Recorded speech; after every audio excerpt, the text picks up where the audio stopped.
오늘은 2024년 1월 24일부터 지난 일주일간의 말씀 묵상을 나누겠습니다. 저는 신명기를 계속 묵상하고 있습니다. 말씀 묵상 시작합니다. 2024년 1월 24일 신명기 11장 18에서 32절 말씀. 이 아침에 하나님께서 내게 주시는 말씀은 너희의 발바닥으로 밟는 곳은 다 너희의 소유가 되리니 너희의 경계는 곧 광야에서부터 레바논까지와 유브라데 강에서부터 서해까지라이다. 이 말씀을 통해 나는 내가 밟는 곳, 즉 내가 만나고 방문하는 그곳 교회들이나 사람들을 나의 동역자로 만드시겠다는 하나님의 약속의 음성으로 들린다. 사실 내 마음에 지금부터 내가 방문하는 교회나 단체들 또 만나서 사역을 소개하는 사람들을 위해 지속적으로 기도하되 그들이 구체적인 동역으로 이어질 때까지 해야겠다고 마음 먹고 있었는데 그런 나의 마음을 아시는 하나님께서 이 말씀으로 나를 격려하심을 느낀다.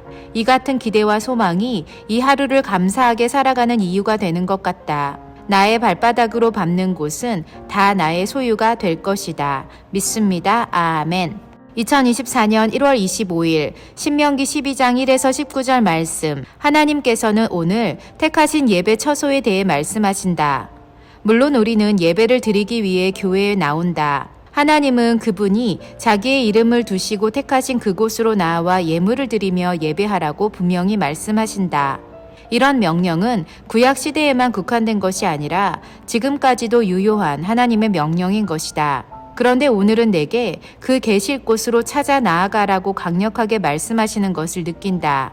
To that place you must go. 가야만 한다는 이 강력한 말씀에서 나는 지금 나와 내 남편이 직면한 새로운 도전을 향한 하나님의 말씀하심임을 느낀다. 물론 나는 하나님께서 말씀하셨다고 느끼면 주저하지 않는다. 여지껏 그래왔다. 그리고 결혼을 한 후에는 한 몸으로 연결해 주신 남편의 마음과 선택에 대해서도 하나님의 인도하심이라는 부분에서 열어놓고 순종하려고 애쓴다. 그런데 감사하게도 늘 내게 말씀하셨던 그 하나님께서 내게 흔들림 없이 기쁨으로 믿음의 길을 가도록 말씀으로 음성을 들려주셨다. 할렐루야. 그래서 교회를 향한 나의 마음이 확정되고 확정되었다. 하나님께서 그 계실 곳으로 찾아 나아가라 라고 말씀하셨으니 믿음으로 나아가련다. 거기서 하나님 앞에서 먹고 하나님께서 우리 손으로 수고한 일에 복주심으로 말미암아 나와 나의 가족이 즐거워할 것을 보게 될 것을 확신한다. 아멘. 오늘도 이 말씀으로 큰 위로와 격려를 얻는다. 이 말씀이 있어서 너무 행복하다. 2024년 1월 26일 신명기 12장 20에서 32절 말씀. 하나님은 엄격하고 무서운 분이시기도 하지만 관용이 넘치시는 분이라는 사실을 확인하게 된다. 하나님은 그분의 이름을 두시려고 택하신 곳에서 하나님을 예배하라고 하셨지만 만약 그곳이 너무 멀다면 우리가 있는 그곳에서 정한 것과 부정한 것에 대한 하나님의 법을 지키라고 말씀하고 계신다.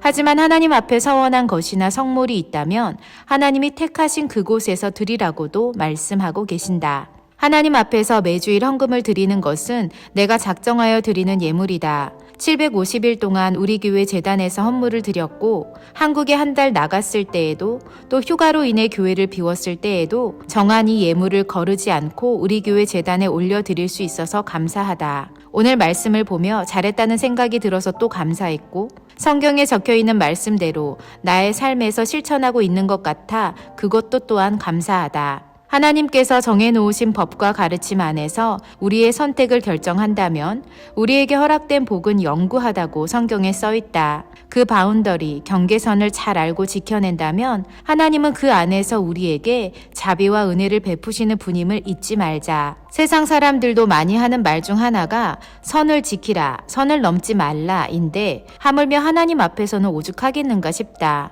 하나님의 선을 지키는 사람, 그래서 하나님의 복을 영구히 받아 누리는 내가 되어야겠다. 2024년 1월 27일 신명기 13장 1에서 18절 말씀. 하나님께서는 이방신을 따르는 자들로 인해 우리가 유혹을 받아서도 안 되지만 우리의 신앙을 유혹하고 위협하는 사람들이든 어떤 요소이든 완전히 제거하라고 말씀하신다.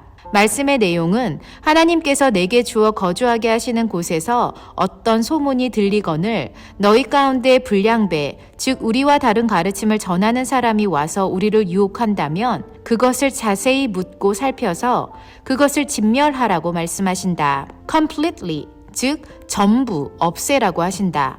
그리하면 하나님께서 그 진노를 거두시고 자비를 더하사 번성하게 하시겠다고 약속하시면서 말이다. 이 말씀을 통해서 남편과 내가 기도하는 교회 공동체의 모습을 보게 된다. 지금 우리 교단 교회들이 직면하고 있는 문제를 고스란히 담고 있는 교회 공동체를 자세히 샅샅이 살펴 그와 같은 것을 제거하라고 말이다. 하나님은 이 부분을 말씀하시는 것 같다. 교회에 남아있는 잘못된 가르침의 잔재를 정리하고 그것에 따르지 않는다면 하나님께서는 그 교회를 번성하게 하시리라고 말씀하고 계신다. 하나님은 분명 말씀하신다. I will increase your numbers. 그러므로 이 말씀은 나와 내 남편에게 아주 구체적이고 실제적인 하나님의 약속이 된다. 2024년 1월 28일 신명기 14장 1에서 21절 말씀. 너는 내 하나님 여호와의 성민이라.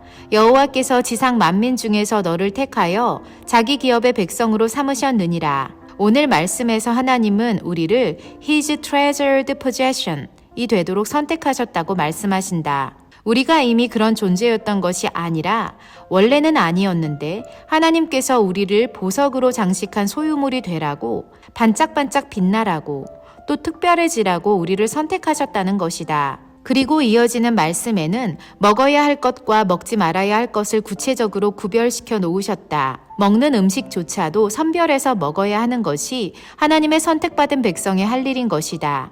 물론 구약의 이 말씀대로 먹어야 된다는 것은 아니다. 하지만 영적인 의미에서의 우리는 하나님 앞에서 좀 더 올바르고 하나님 뜻에 합당한 것을 선택해야 하며 먹는 데 있어서는 그 같은 원리가 필요하다는 것을 깨닫게 된다. 우리의 몸은 하나님이 거하시는 성전일 뿐만 아니라 하나님께서 건강하게 지키라고 허락하신 하나님의 소유이다. 우리 맘대로 몸을 써버리고 책임 없다 말할 수 없는 것이다. 그러고 보면 우리의 몸을 잘 관리하는 것이 하나님의 소유물을 잘 관리하는 아주 중요한 요소가 됨을 깨닫는다. 먹는 음식에 대해 더욱 주의를 기울여야겠다. 하나님의 소유물인 나의 몸이 독소로 가득 채워지거나 병들게 해서는 안 되는 것이다. 100% 완벽하게 내 몸을 지켜낼 수는 없겠지만 작은 실천들을 하나하나 만들어감으로 실천해 나갈 수 있으리라고 믿는다. 건강한 식습관으로 아침에 무엇을 먹는가, 또 가공식품을 얼마나 줄이는가, 그리고 매일매일 내가 얼마나 운동을 하고 있는가, 의식하며 주의하며 실천하자. 2024년 1월 29일 신명기 14장 22에서 29절 말씀. 몇 년 전 우리 교회 1년 주제가 Go Extra Miles 였고 우리 목사님이 이와 같은 주제로 설교를 했던 적도 있다. 오늘 본문 말씀은 이 주제를 떠오르게 하는 말씀인 것 같다. 우리가 소득의 11조를 하나님께 드리는 것을 당연하게 여기지만 하나님께서는 그것에 그치는 것이 아니라 다른 사람을 섬기고 돕기 위한 여유의 11조를 구별하라고 말씀하시는 것을 보게 된다. 매 3년 끝에 그 해 소산의 10분의 1을 다 내어 내 성읍에 저축하여 너희 중에 분깃이나 기업이 없는 레위인과 내 성중에 거류하는 객과 고아와 과부들이 와서 먹고 배부르게 하라. 그리하면 내 하나님 여호와께서 내 손으로 하는 범사에 내게 복을 주시리라. 아멘. 하나님은 3년에 한 번씩 그 소산의 11조를 성읍에 저축하라고 하시며 공공의 목적과 공공의 유익을 위해 구별해 놓으라고 말씀하신다. 성읍에 거류하는 객과 고아와 과부와 같은 주변에 연약하고 도움이 필요한 자들을 위한 여유 말이다. 이 말씀을 통해 다시 나를 점검해 보게 된다. 영적으로, 마음적으로, 물질적으로 이와 같은 이들을 섬길 수 있는 여유의 11조, 여분의 11조를 가지고 있는지 말이다. 나의 몸과 마음과 영, 삶과 물질, 이 모든 영역에서 복주시사 이 말씀을 실천할 수 있는 내가 되길 원한다. 말씀하시는 하나님 감사합니다. 2024년 1월 30일 신명기 15장 1에서 23절 말씀. 어제에 이어서 하나님께서 계속적으로 말씀하시는 것은 도움이 필요한 이들에게 관대하게 대하고 인색해서는 안 된다는 것이다. 내 궁핍한 형제를 악한 눈으로 바라보며 아무것도 주지 아니하면 그가 너를 여호와께 호소하리니 그것이 내게 죄가 되리라. 너는 반드시 그에게 줄 것이요 줄 때에는 아끼는 마음을 품지 말 것이니라.